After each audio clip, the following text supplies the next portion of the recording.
सभी का स्वागत है आपके अपने YouTube channel smart study bye आलोक सर। कैसे हैं दोस्तों?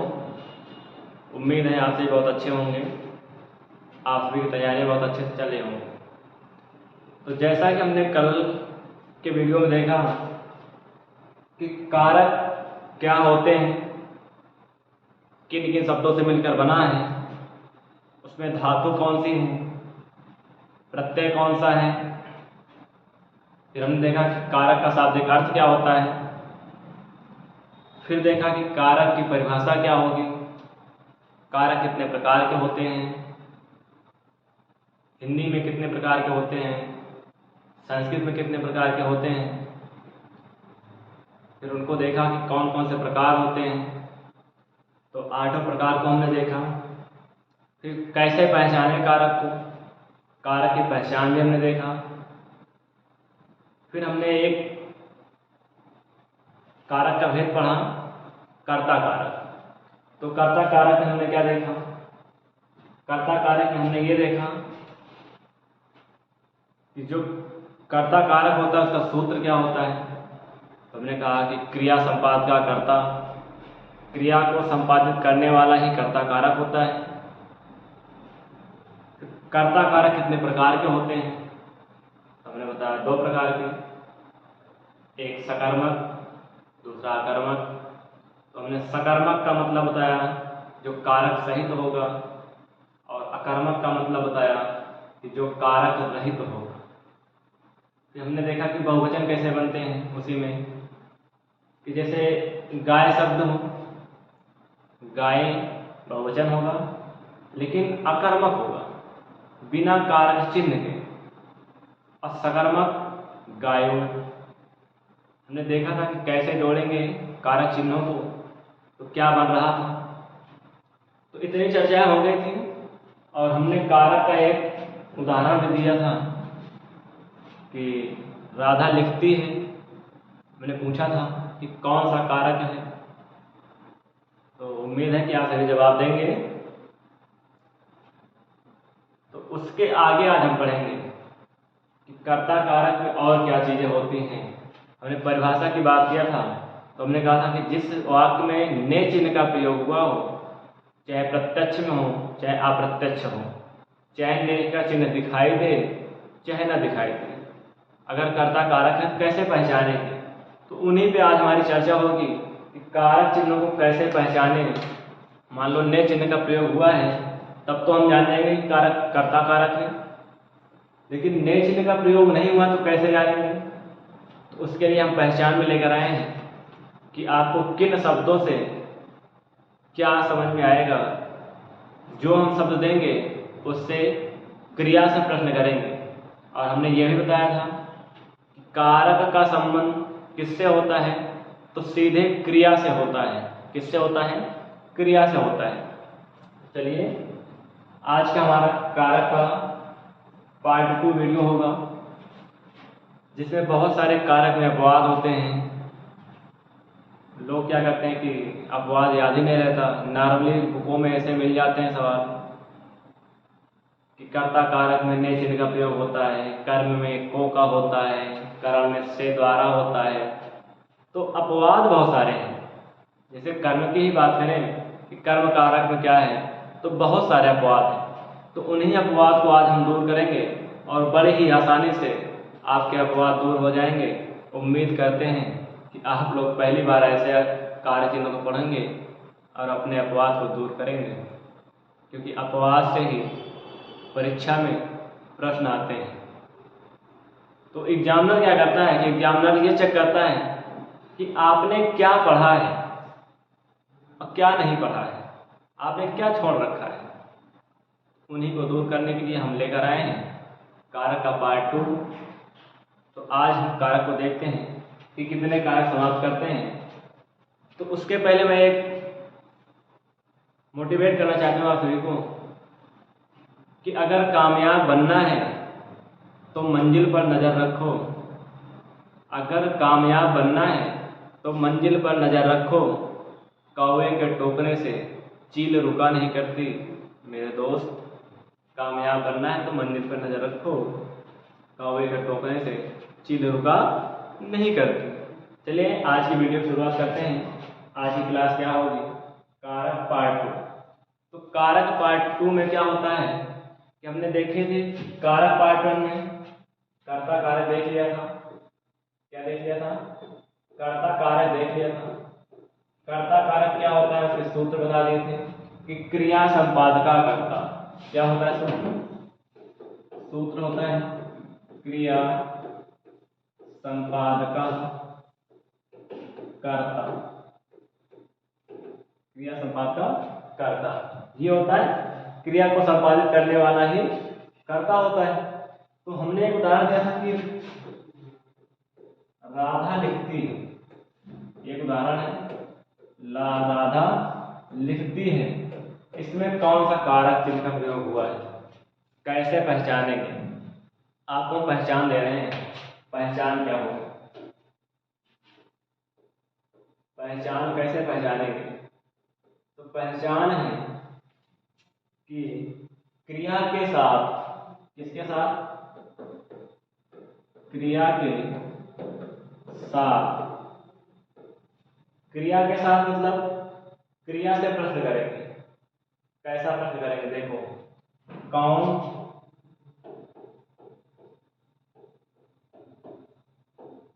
किसको किसने, कौन किसको किसने, ये 3 शब्द हैं आपके पास। कितने शब्द हैं? 3 शब्द हैं। कौन किसको किसने, किससे? क्रिया से प्रश्न पूछकर। प्रश्न पूछकर जो उत्तर मिलता है, जो उत्तर मिलता है उसे कर्ता कारक कहते हैं। क्या कहते हैं? कर्ता कारक कहते हैं। तो क्रिया से हम प्रश्न करेंगे क्योंकि कारक का संबंध सीधे किससे है? क्रिया से। तो क्रिया से प्रश्न करेंगे एक बार कौन, नहीं मिलेगा उत्तर, फिर करेंगे किसको, फिर भी नहीं मिला उत्तर, फिर करेंगे किसने। 3 प्रश्न हैं, 3 शब्द हैं, तीनों से प्रश्न करना है क्रिया से कि कौन किसको किसने। जो उत्तर आएगा आपके मन में वही क्या होगा? कर्ता कारक होगा। जैसे हमने कहा कि राधा लिखती है, तो आप देखो, आप नहीं समझ पाए हैं क्योंकि ने चिन्ह का प्रयोग नहीं हुआ है, अप्रत्यक्ष रूप से हुआ है। तो हम कहेंगे कौन से प्रश्न करो, कौन लिखती है? आपका जवाब आएगा राधा लिखती है। कौन लिखती है? राधा लिखती है।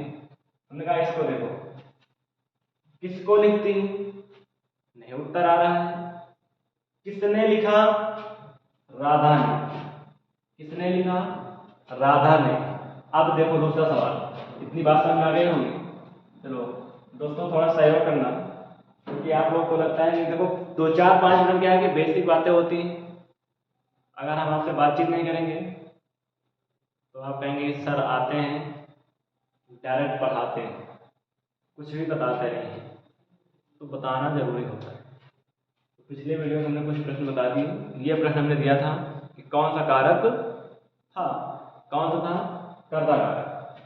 अब दूसरा सवाल है, दूसरा क्वेश्चन है, नौकर ने दरवाजा खोला। नौकर ने दरवाजा खोला। दरवाजा खोला। अब देखो, आपको लग रहा है कि ने चिन्ह का प्रयोग हुआ है जी, लेकिन अगर नहीं पता है किसी को तो प्रश्न कैसे करें, पहचाने कैसे? हमने कहा कि कौन किसको किसने, इन तीनों से प्रश्न करना है। कौन दरवाजा खोला? नौकर ने। आपका जवाब आएगा, उत्तर क्या आ रहा है? नौकर ने। किसने दरवाजा खोला? नौकर ने। उत्तर आ रहा है। जो उत्तर आएगा वही क्या होगा? कर्ता कारक। उम्मीद है आप सभी को समझ में आ रहा होगा। चलो एक उदाहरण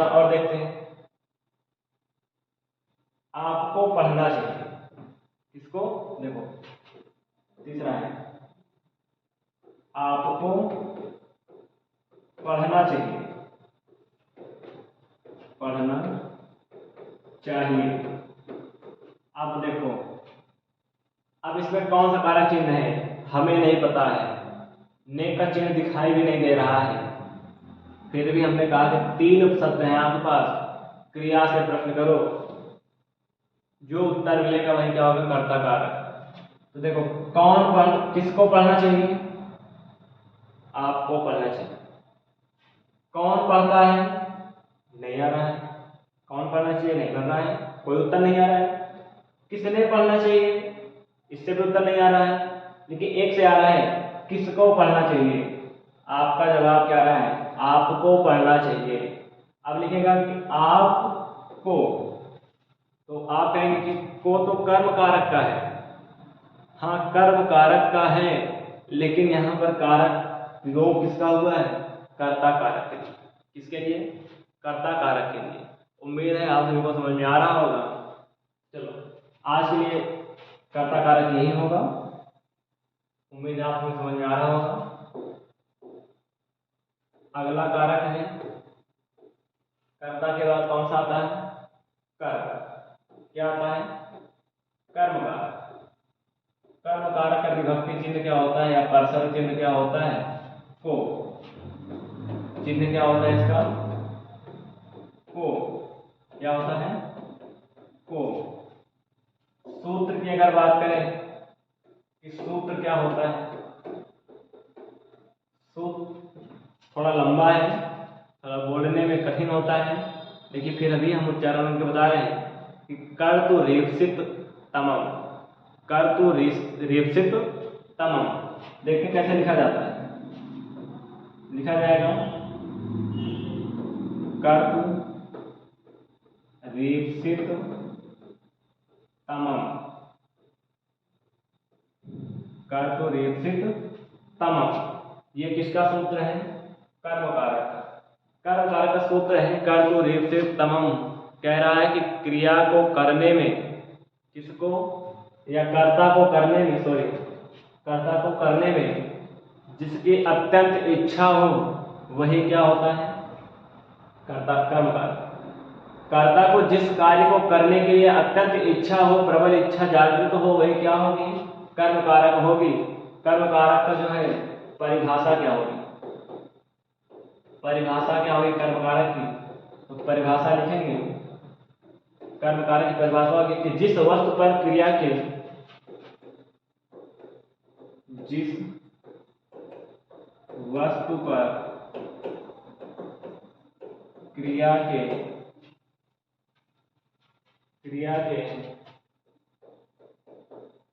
व्यापार का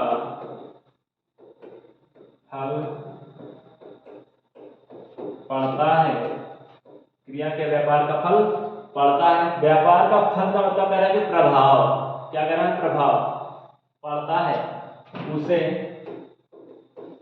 कर्म कारक कहते हैं। क्या कहते हैं, कर्म कारक कहते हैं।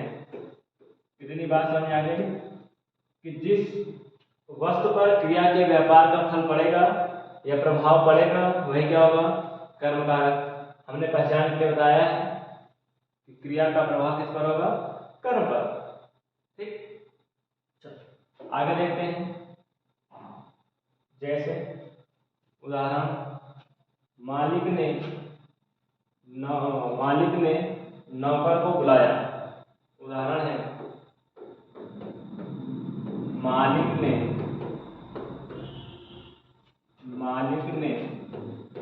नौकर को बुलाया। मालिक ने नौकर को बुलाया। आप बताओ, मालिक ने नौकर को बुलाया में किस कारक चिन्ह का प्रयोग हुआ है? आप कहेंगे कि दो कारक चिन्ह का प्रयोग हुआ है। जी, एक ने का भी प्रयोग हुआ है, दूसरा को का भी।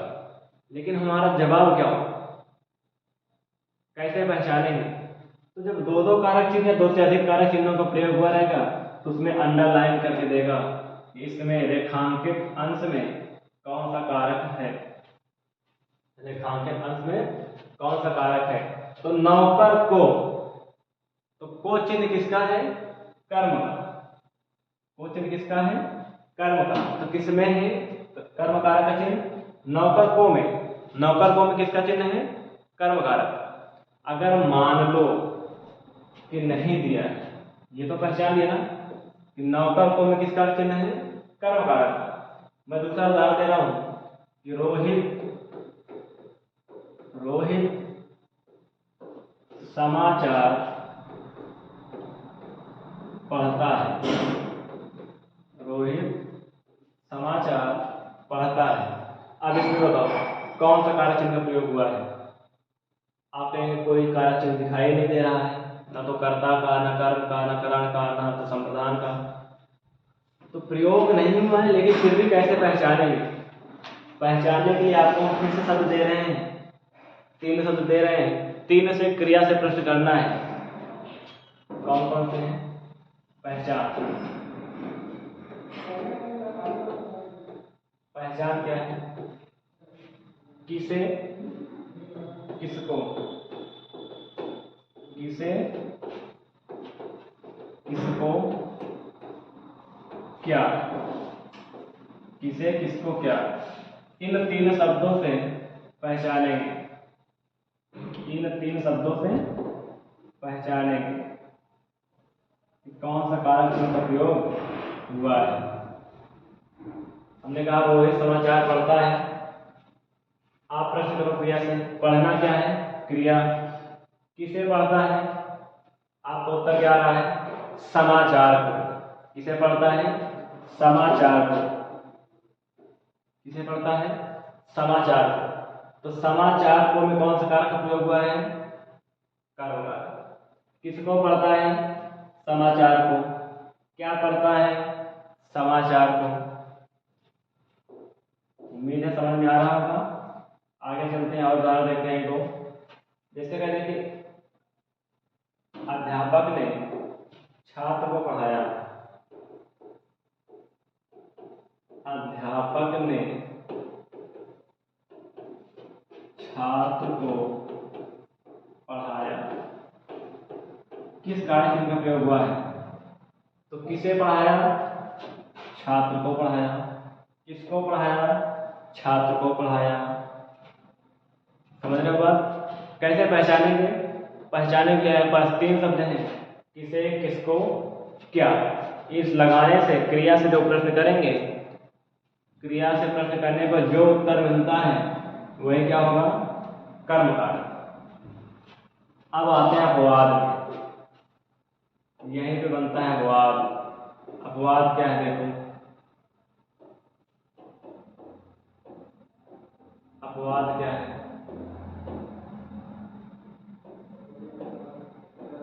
अपवाद है कि 16 द्विकर्मक, 16 द्विकर्मक धातुओं में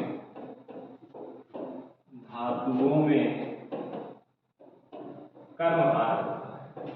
कौन सा होता है? कर्म कारक होता है। कर्म कारक होता है। 16 द्विकर्मक धातुओं में कर्म कारक होता है। ये क्या है? अपवाद। द्विकर्मक का मतलब क्या कह रहा है?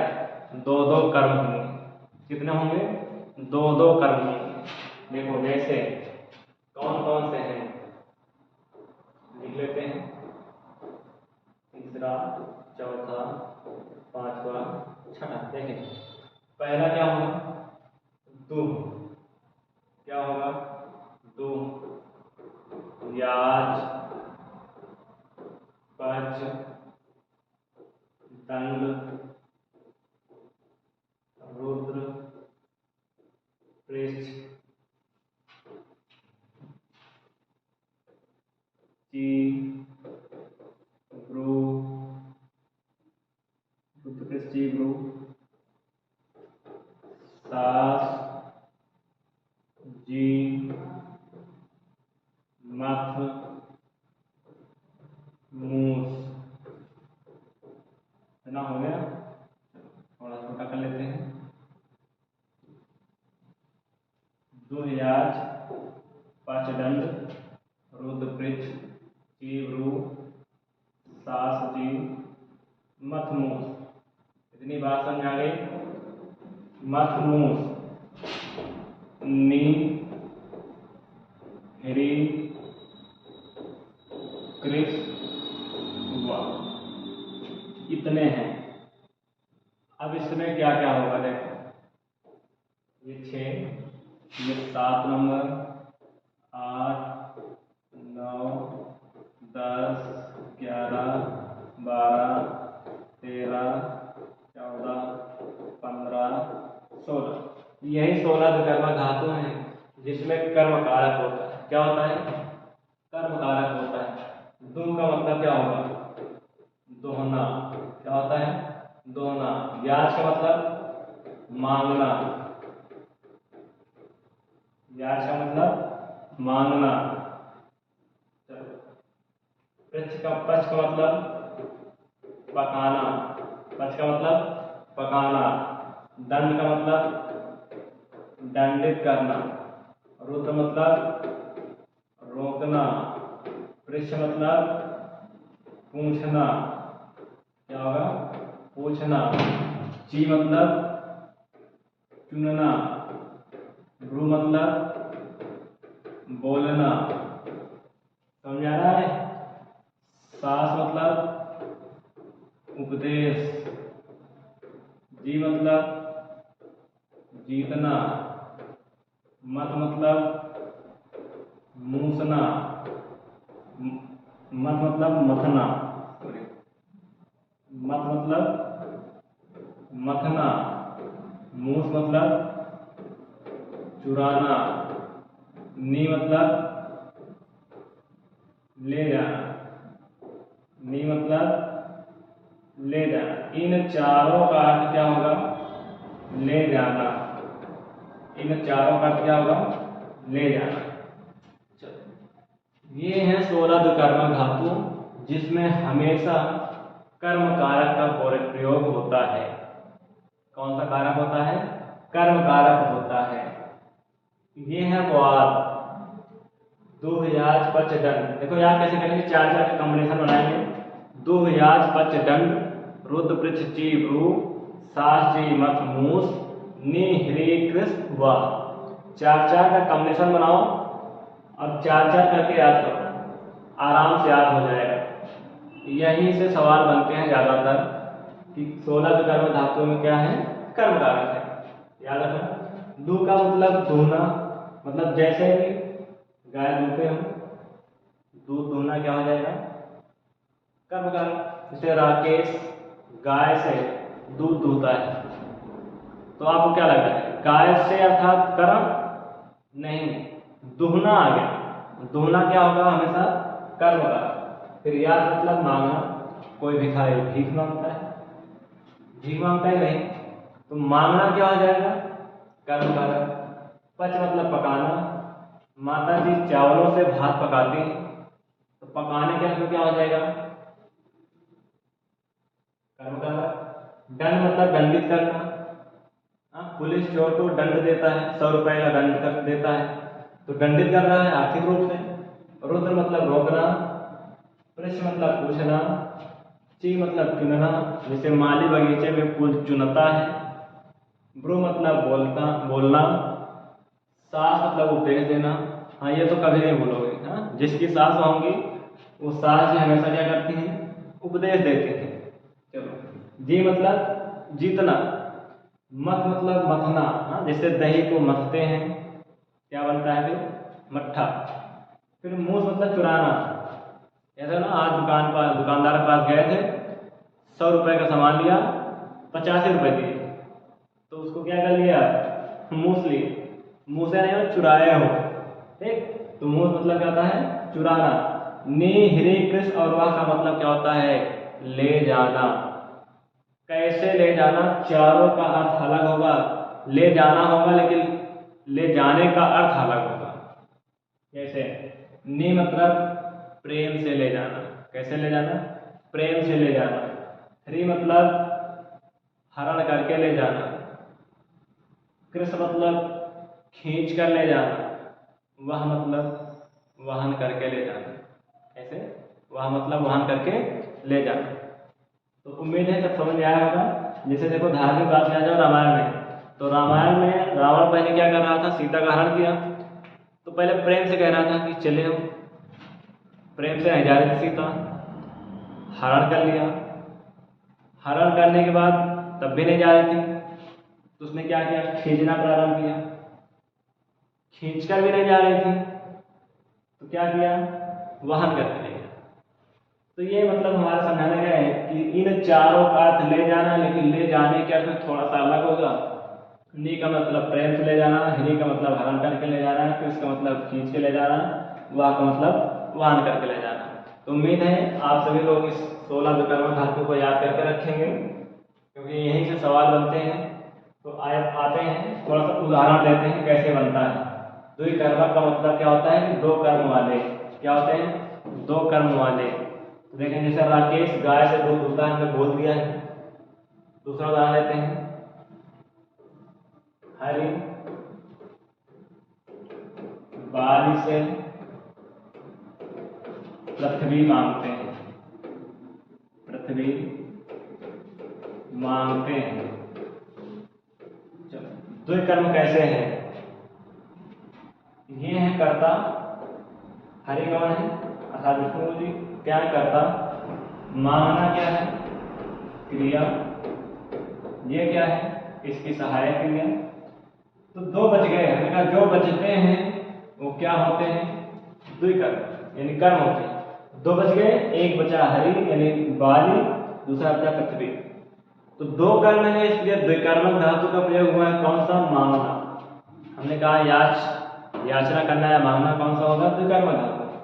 तो इसमें किस कारक चिन्ह का प्रयोग हुआ है, अगर पूछे कभी तो क्या बताएंगे, कर्म कारक। नहीं तो सोचो कि से लगा है, कारण से नहीं, कौन सा होगा, कर्म कारक। और देखते हैं, वह राजा से, वह राजा से क्षमा मांगता है, क्षमा मांगता है। अब बताओ कौन सा कारक चिन्ह होगा, किस कारक चिन्ह का प्रयोग हुआ है। आप कहेंगे कि द्विकर्मक धातु का प्रयोग हुआ है, मांगना, अर्थात कौन सा कारक चिन्ह होगा, कर्म कारक। कौन सा होगा, कर्म कारक। और आगे देखते हैं, जैसे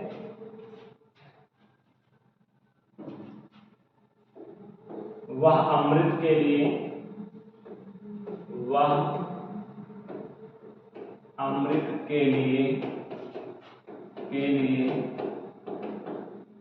समुद्र को मथता है। क्या करता है, मथता है। तो किसके लिए मथता है, आपका इसमें नाम आएगा कि अमृत के लिए, प्रश्न आएगा जवाब। लेकिन देखो मथना क्या होता है, तो द्विकर्मक धातु है, और द्विकर्मक धातु का प्रयोग किस कारक में होता है, कर्म कारक। कौन सा हो जाएगा, कर्म कारक। नहीं देखो अमृत के लिए, तो आपको कि संप्रदान को के लिए, तो आपको गलत हो जाएगा। सवाल गलत नहीं करना है।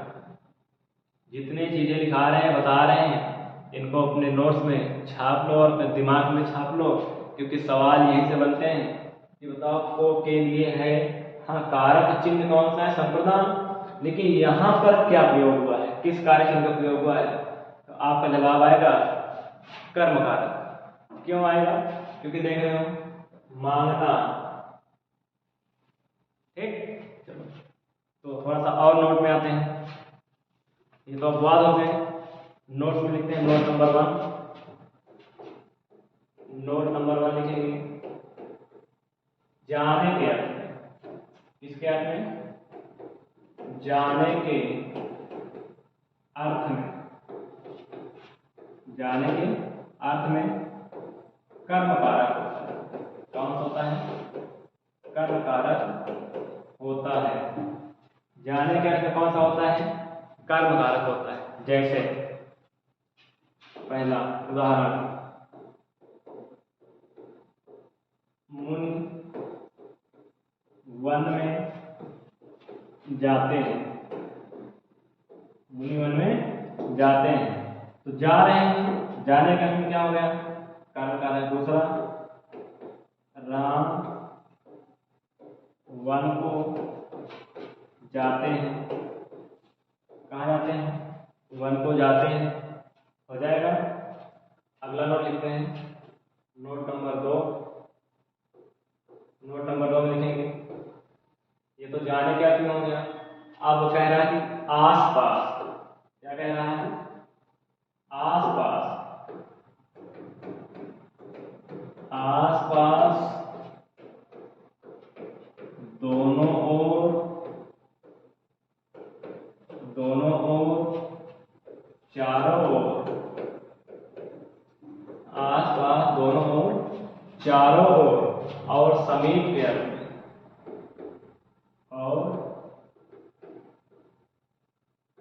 समीप के अर्थ में, समीप के अर्थ में क्या होता है? सदैव कर्मकारक होता है। सदैव कर्मकारक होता है। सदैव कर्मकारक होता है। उम्मीद है आप सभी नोट कर रहे होंगे। जितने भी अपवाद, जितने भी नोट लिखवा रहे हैं, इन सबको याद रखना, सवाल यहीं से बनते हैं। दोनों ओर, चारों ओर, आसपास और समीप के अर्थ में सदैव क्या होगा? कर्मकारक होगा। एक तो उदाहरण देखते हैं, जैसे जैसे उदाहरण है कि सड़क के दोनों ओर, सड़क के दोनों ओर, दोनों ओर क्या है? उपवन है। हाँ? सड़क के दोनों ओर वृक्ष है, उपवन मतलब वृक्ष है। अब बताओ क्या दिखा? दोनों ओर। के का चिन्ह क्या बताओगे? क्या नहीं बताएगा, क्योंकि हमने पढ़ा कि आसपास दोनों ओर, चारों ओर और समीप के अर्थ में कौन सा कारक होगा? कर्मकारक। दोनों ओर दिख गया, कौन सा हो जाएगा? कर्मकारक। जैसे और लिख देते हैं कि विद्यालय के चारों ओर, विद्यालय के चारों ओर क्या है? उपवन है या वृक्ष है, वृक्ष है। विद्यालय के चारों ओर क्या है? वृक्ष है। तो हमें क्या दिख गया? चारों। जैसे कहते हैं कि वह लंका के समीप मारेगा, वह लंका के समीप उसे मारेगा, या लंका के समीप सागर है।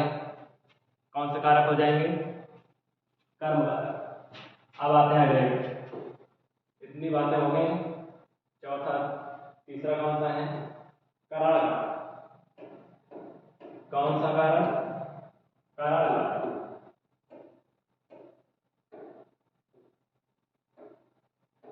कारण कारक। कारण कारक का चिन्ह क्या है? चिन्ह यानी कि विभक्ति चिन्ह कौन सा है? जिसे हम लोग परसर बोल रहे हैं। तो से के द्वारा क्या है? से के द्वारा मतलब कोई कार्य होगा तो साथ में होगा। सूत्र क्या है? सूत्र कौन सा है? इसका सूत्र क्या होता है? तो होता है सूत्र साधकतमम करणम। क्या होता है? साधकतमम करणम। क्या होता है? साधकतमम करणम। तो दोस्तों उम्मीद है आप सभी सबको समझ में आ रहा होगा। समझ में आ रहा है तो कमेंट बॉक्स में बताइए कि जी सर समझ में आ रहा है। जो भी गलतियां हों उसको बताइए कि क्या कमियां हैं, क्या नहीं है, उस पर हम सुधार करने का कार्य करेंगे। और अगर आप लोगों को समझ में आ रहा है तो थोड़ा सा आप लोग सहयोग करिए, चैनल को ज़्यादा से ज़्यादा सब्सक्राइब करिए और अपने दोस्तों को भेजिए और अपनी तैयारी को बेहतर करिए। तो चलिए, साधकतमम करणम का क्या कह रहा है? साधकतमम करणम का कह रहा है कि जो क्रिया को करने में अत्यंत सहायक हो वही क्या होगा? साधकतमम करणम। क्रिया को करने में जो अत्यंत सहायक हो क्या होगा? साधकतमम करणम होगा।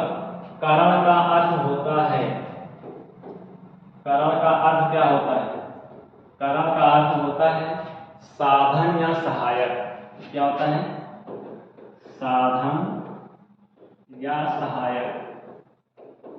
कारण का अर्थ क्या होता है? साधन या सहायक। इसके बिना कार्य होगा ही नहीं, क्योंकि ये सहायक क्या है? सहायक है या साधन। तो परिभाषा क्या बनेगी? परिभाषा क्या बनेगी? परिभाषा बनेगी कि जिसकी सहायता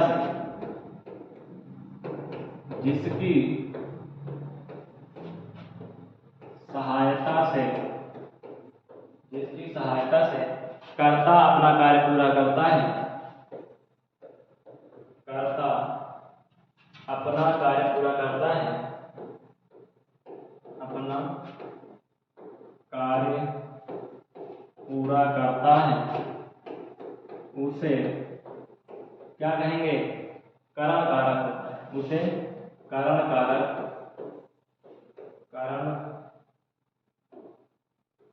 उसे कारण कारक कहते हैं। क्या कहते हैं? उसे कारण कारक कहते हैं। जिसकी सहायता से कर्ता अपना कार्य पूरा करता है, उसे क्या कहते हैं? कारण कारक कहते हैं। जैसे इसकी विभक्ति हमने बता दिया आपको कि से के द्वारा होता है। क्या होता है? से के द्वारा होता है। जैसे उदाहरण की बात करें, उदाहरण क्या है? तो उदाहरण है सास ने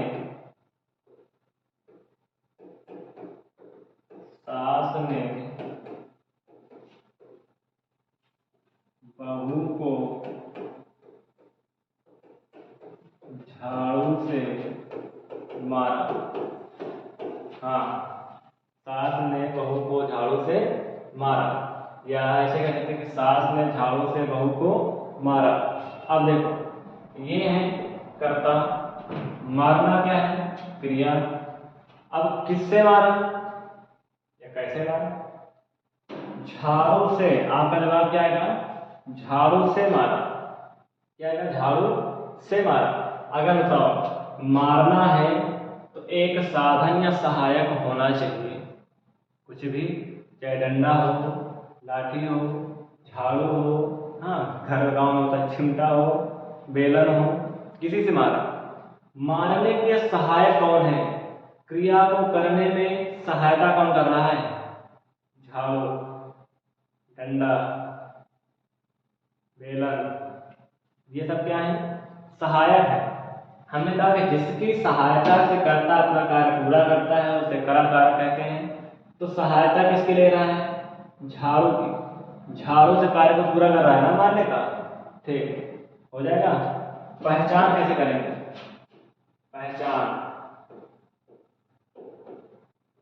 पहचान है आपको क्रिया से प्रश्न करना है। किससे, कैसे, किससे कैसे। क्रिया से प्रश्न करना है। जैसे कोई सी दे देते हैं, किससे मारा? झाड़ू से। कैसे मारा? झाड़ू से। तो क्रिया से प्रश्न करने पर जो उत्तर मिलेगा वही क्या होगा? कारण कारक। क्या होगा? कारण कारक होगा। जैसे एक उदाहरण लेते हैं, राम नेत्रों से देखता है। राम नेत्रों से देखता है। इसमें आपको दिखाई नहीं दे रहा है, से का चिन्ह दिखाई दे रहा है कि से दो जगह होता है, करण का भी होता है, एक अपादान का भी होता है। तो कैसे जानेंगे कि करण कारक है या अपादान है? तो हमने आपको दो शब्द दिए हैं, किससे और कैसे। तो किससे देखता है? नेत्रों से देखता है। कैसे देखता है? नेत्रों से देखता है। आपका जवाब आ रहा है नेत्रों से, तो इन दोनों प्रश्न शब्दों से जब प्रश्न करेंगे क्रिया से जो उत्तर मिलेगा कौन सा होगा? कारण कारक होगा। तो जो कारण कारक है किसमें है? नेत्रों से में कौन सा कारक का प्रयोग किया गया है? कारण कारक का। कौन सा? कारण कारक का। उम्मीद है आप सभी को समझ में आ रहा होगा। अच्छे से देख लो, ऐसा वीडियो आपको कहीं मिलेगा नहीं। इतना बड़ा कंटेंट, इतना अच्छे कंटेंट आपको कोई देने वाला नहीं है। चलो नोट में लिखेंगे। नोट, हमने कहा कि नोट जितने लिखवा रहे हैं इनको जरूर याद रखना है। नोट नंबर 1 में जैसे है कि अंग भंग, अंग भंग के साथ, अंग भंग के साथ, अंग भंग के साथ समय पूछना, समय पूछना या समय बताना, समय बताना, अंग भंग के साथ समय पूछना या बताना, इसके साथ